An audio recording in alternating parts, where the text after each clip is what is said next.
carnaval passou, mas os políticos seguem com bloco na rua. Notícia do jornal A Tribuna: Ronaldo Caiado, governador de Goiás, do União Brasil, anuncia que vai compor chapa com o cantor sertanejo Gustavo Lima pela presidência da República. Aqui conosco, o cientista político Tomás Tomasi e o colunista Eduardo Maia, da coluna plenária do jornal A Tribuna, e vão analisar pra gente esse anúncio do governador Caiado, do governador Ronaldo Caiado. Como é que você analisa isso, Tomás?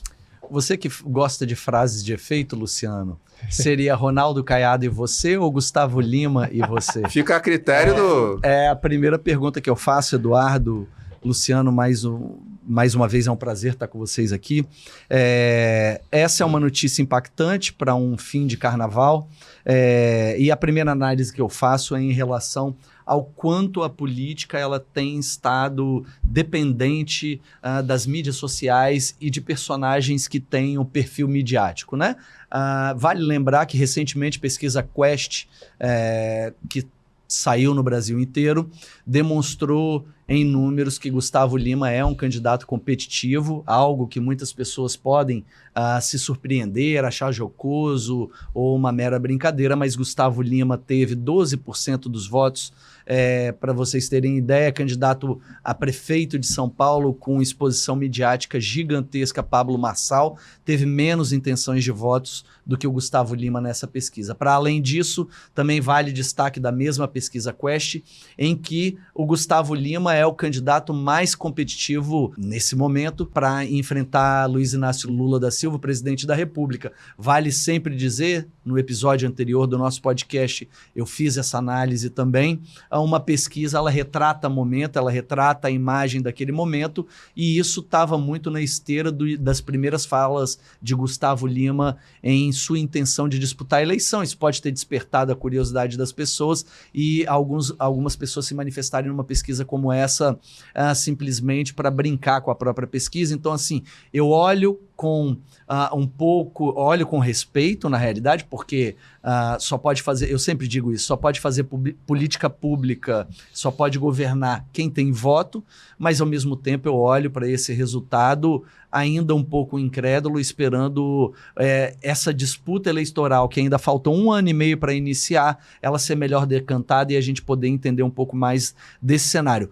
Um fator vale dizer, e aí eu passo a bola para você de volta, Luciano, é que Ronaldo Caiado, que foi deputado federal por 5 vezes por Goiás, senador por Goiás, governador em seu 2º mandato, encerrando a sua trajetória de governador, um político tradicional, acaba de estender a mão a Gustavo Lima. E aí fica a pergunta, quem será candidato a vice, quem será candidato a presidente? Mais uma pergunta, será que vinga isso ou é apenas um jogo para construção de narrativa? Pois é, e o Ronaldo Caiado é do União Brasil. Eduardo, passando a bola aqui para a esfera regional, que conforme sua coluna vai ser presidido pelo prefeito de Cariacica, Euclério Sampaio, em substituição a Felipe Rigoni. Tudo tem uma conexão estadual, não é, Eduardo? É isso, Luciano. Só antes da gente falar sobre a situação do Euclério, eu queria destacar que essa possível parceria entre o Gustavo e o Ronaldo Caiado, que como ele falou, é até um pouco curiosa, pega todo mundo de surpresa, tem a ver com a inegibilidade do ex-presidente Jair Bolsonaro, porque é uma dupla que quer representar a direita nacional que hoje tem um espaço vago. O ex-presidente Jair Bolsonaro, ele fala diversas vezes que só haverá outro candidato se eu morrer, que eu ainda estou no jogo, mas a gente sabe que judicialmente, né, de forma eleitoral, ele não está no jogo, ele está fora desse jogo, inclusive, que vai ser disputado por Caiado, que ele já tem essa carta na manga, que é Gustavo Lima, Romeu Zema, governador de Minas Gerais, e também Tarcísio de Freitas, governador de São Paulo. Resta saber quem vai ser de fato escolhido para representar esse momento da direita. Para complementar o que você está falando, nós falamos na nossa última conversa, que assim como existe esse vácuo na direita, existe também um vácuo com o presidente Lula. Nós colocávamos aqui sobre a dificuldade dele em relação aos números do seu governo e a manifestação que ele mesmo já fez sobre uma dúvida se ele se candidataria na próxima eleição. Ou seja, tanto a direita quanto a esquerda existe um vácuo, um caminho que pode ser ocupado. E a direita aqui, no caso, saiu na frente com, pelo menos nesse momento, assim, um anúncio retumbante, né? Mas continuando a repercussão local, Eduardo. Isso, perfeito. O Euclério, ele vai assumir a presidência do União Brasil. Isso foi feito numa grande costura com o presidente da Assembleia Legislativa, Marcelo Santos, que já é do partido. Ele fez essa interlocução com o presidente nacional do União Brasil, Antônio de Rueda, e com o governador Renato Casagrande. Eles foram a Brasília, fizeram esse acordo de que a União Brasil vai apoiar o projeto do governador em 2026, e isso significa que vai apoiar a candidatura do Ricardo Ferraz ao governo do estado, em troca de que o Euclério consiga ficar na presidência do partido. Então é tudo uma rede de costuras. Euclério vai substituir Felipe Rigoni. Até falei com pessoas ligadas ao Rigoni recentemente, que declararam que o partido, esse novo momento do União Brasil no Estado, vai ser construído por essas 3 personalidades: Euclério Sampaio, Felipe Rigoni e Marcelo Santos. Só que é curioso que a gente estava falando, o Ronaldo Caiado é um grande nome nacional da direita. E aqui no Espírito Santo, o Euclério, que é um político que se posiciona à direita, ele é aliadíssimo do governador Renato Casagrande, que é um político, todos sabemos, de um viés mais à esquerda, ele é do PSB. Então, é para a gente ver que essa questão nacional às vezes não impacta muito o local. Ah, mas esse partido está na base do Lula. Ah, esse partido está na base do Bolsonaro. Esse partido é de direita, é de esquerda. Talvez os acordos locais, os acordos estaduais são diferentes do que acontecem lá em Brasília. E esse é um caso claro disso. É um partido da direita, a União Brasil, que vai ser comandado por um dos maiores aliados do governador Renato Casagrande, que representa o espectro de esquerda no estado. Tomás, e aqui na mesma página do Jornal A Tribuna, o prefeito de Recife, João Campos, anuncia que pode presidir o PSB nacional. E na nossa última conversa a gente falava sobre o João Campos como uma estrela em ascensão na esquerda, no PSB. Essa colocação dele de presidir o PSB nacional, essa relevância que ele busca, pode ser uma ocupação desse espaço que a gente falava? Luciano, tá claro que o João Campos é um personagem da esquerda importante para a esquerda. Ele é um prefeito de Recife, que tem ótima expressão para o público, consegue lidar bem com as mídias sociais, é um personagem com muito carisma, um prefeito com muitas entregas, para além da história familiar que ele tem no estado de Pernambuco, pela a história que seu pai construiu, que sua família construiu, seu avô também, João Campos hoje tem se tornado um personagem interessante. Além disso, é importante destacar que todo esse carisma, toda essa entrega para a política também vem muito acompanhada da pouca idade que ele tem. Isso também é um fator importante no momento, quando a gente entende a política, tanto no espectro da esquerda quanto no espectro da direita, tendo a necessidade de encontrar novas lideranças jovens, que tenham boa capacidade de comunicação e tenham boas entregas. Antes de passar a palavra para você, Eduardo, só dizer o seguinte: para mim, a gente tem que olhar para o João Campos assim como a gente tem que olhar para o Nicolas, deputado federal pelo estado de Minas Gerais, que também é um personagem comunicador, que fala bem e muito inteligente, sagaz, por sinal, em relação às suas manifestações. Veja você, quando Eduardo, no nosso podcast anterior, lembrou do Nicolas questionado sobre o Oscar, e o quanto o Nicolas elogiou atores que são nominadamente de esquerda e conseguiu mostrar para o público essa separação de quem é o ator, o profissional, para quem é o militante político. Ou seja, ele continuou dizendo que aqueles atores são militantes políticos, mas conseguiu enaltecer a qualidade do trabalho deles. Isso é uma forma de se comunicar com o público de maneira transversal, muito abrangente. Isso, essa questão do João Campos, a gente já falava de que a esquerda precisava renovar seu quadro, então ele vem nesse aspecto. João Campos me lembra muito Arnaldinho Borgo no Espírito Santo. Não pelo espectro político, mas por essa jovialidade, essa disposição. Eu acho que o perfil dele remete um pouco a Arnaldinho, né? Eu tenho a mesma visão. Já falei, inclusive, com o prefeito Arnaldinho Borgo, que os dois têm a mesma capacidade de comunicação. São dois jovens que se comunicam muito bem e carismáticos. Para além disso, eu destaco, Eduardo, que não basta ser carismático. Aí a gente volta e remete um pouco à candidatura de Gustavo Lima. É necessário que quem milita na política e que efetivamente vá assumir um mandato, Luciano, que essa pessoa tenha capacidade de fazer entregas. Para quem não imagina o dia a dia de um prefeito, de um governador, muito além de um presidente da República, é um dia a dia extremamente conturbado. Eu tenho um amigo que diz que o prefeito é um cara que ele se elege, no dia 1º de janeiro ele assume, toma posse e nunca mais ele dorme. Ele só vai dormir 4 anos depois ou 8 anos depois. Muitos prefeitos não tiram férias, muitos prefeitos não têm no seu dia a dia uma qualidade de vida para entrega. Por quê? Porque a cidade demanda isso. É necessário que o mandatário tenha esse perfil. Só que tem aquelas pessoas que têm um pouco mais de resistência de se entregarem tanto às cidades e outras que se entregam mais. Para mim, o João Campos se entrega muito ao trabalho que ele desenvolve na Prefeitura de Recife, e isso é nacional. Todos nós conhecemos. Estamos aqui no Espírito Santo, em Vitória, falando do prefeito de Recife. O governador Casagrande até disse numa coletiva de imprensa recentemente no Palácio Anchieta que convidou o João Campos para participar de uma corrida de rua aqui no Espírito Santo. Acho que vai ser em abril ou maio. Aí eu falo, talvez seja a oportunidade do João convidar o Arnaldinho para integrar o PSB, imagina só. E o João Campos não é ameaça para Casagrande na categoria governador, né, que ele corre nas corridas dele.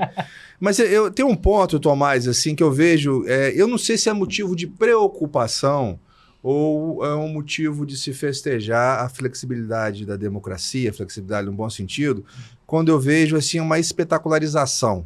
Quando eu vejo assim, figuras do entretenimento, e aí sem uma proposta política consistente, enveredando pelo caminho da eleição.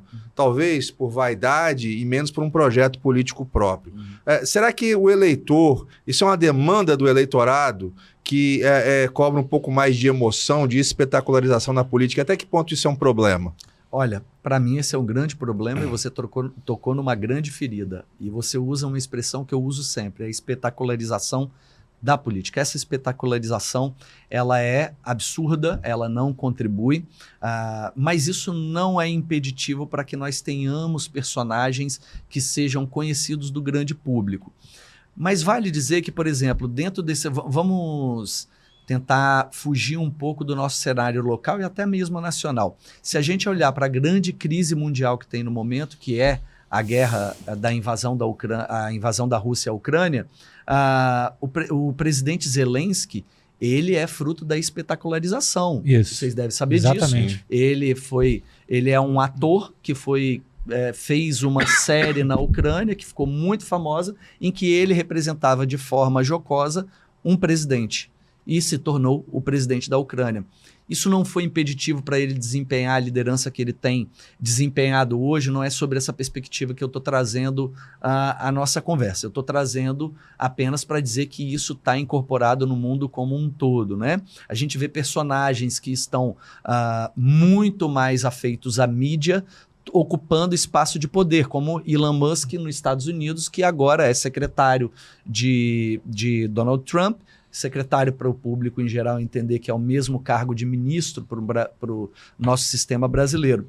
E no Brasil a gente tem que tentar entender quem são aquelas pessoas que efetivamente têm a capacidade de fazer uma entrega para a população e quem são aquelas pessoas unicamente, simplesmente famosas e que têm aderência ao grande público, podem ter voto, mas que tipo de discussão essas pessoas vão trazer? Então, sobre a perspectiva democrática, eu acredito que pode ter um lado ruim, mas pode ter um lado bom. E, mais uma vez, completando sobre a perspectiva democrática, a gente não tem que fechar barreira nenhuma, a gente tem que permitir que todas as pessoas tenham acesso ao sistema de disputa. Mas, Tomás, você não acredita que existem 2 pontos aí com essa candidatura? Por exemplo, o Gustavo, ele é muito reconhecido, já é uma pessoa que tem bastante dinheiro. Você não acha que o eleitor pensa, poxa, ele não vai entrar na política por dinheiro, vou votar nele por causa disso? Esquecendo da questão de que talvez talvez tenha de ter preparo mesmo, cursos, enfim, uma expertise maior para se candidatar. Outro ponto, você não acha que muitos eleitores podem votar nessa chapa ou nele justamente por diversão, por brincadeira? Não me interessa por política, Gustavo Lima, vou votar nele. Você não acha que isso acontece? E pode ser perigoso? Acho que acontece, acho que isso, Eduardo, você trouxe uma reflexão importante.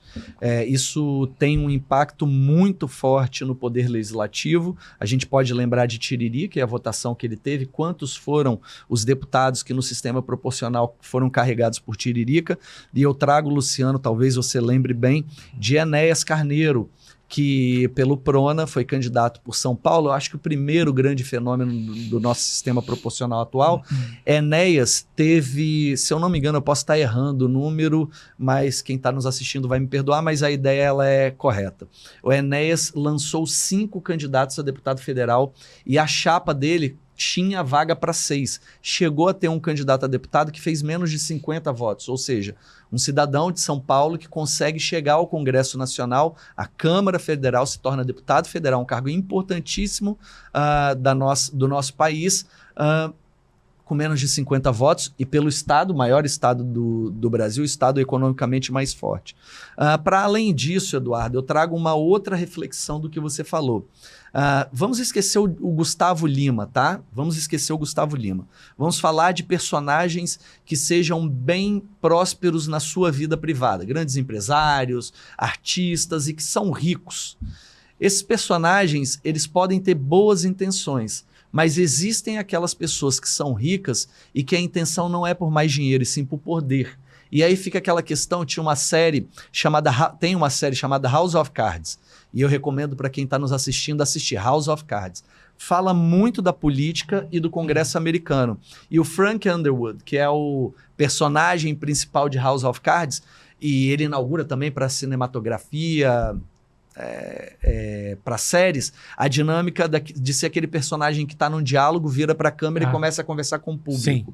Frank Underwood, na primeira vez que ele vai conversar com o público, ele pergunta para você que está assistindo, e eu estava sentado no sofá, então eu me senti perguntado por Frank Underwood no sofá, assim, e aí, Tomás, o que é mais importante, dinheiro ou poder? Essa é a pergunta. Então, para além da boa intenção de qualquer uma dos cidadãos, uma pessoa que não tenha boas condições financeiras, que muitas vezes não teve muito acesso à educação formal, mas que tem sabedoria, essa pessoa pode contribuir muito para o sistema político brasileiro. Uma pessoa rica, uma pessoa que tenha traçado a sua trajetória profissional, aqui não vou citar nomes, mas a gente podia exemplificar algumas pessoas, também contribuíram para a política, para as políticas públicas, seja com mandatos ou muitas vezes até dentro do associativismo ou unindo forças com categorias. Essas pessoas contribuíram muito para a sociedade e podem contribuir com boas intenções, mas tem aqueles que não querem ficar mais ricos, que querem acesso ao poder. Muito bem, esse foi o Tribuna Política com Tomás Tomás e Eduardo Maia. Eu sou Luciano Rangel. Fique com a gente que no próximo episódio vamos falar sobre o fim do PSDB. Até a próxima.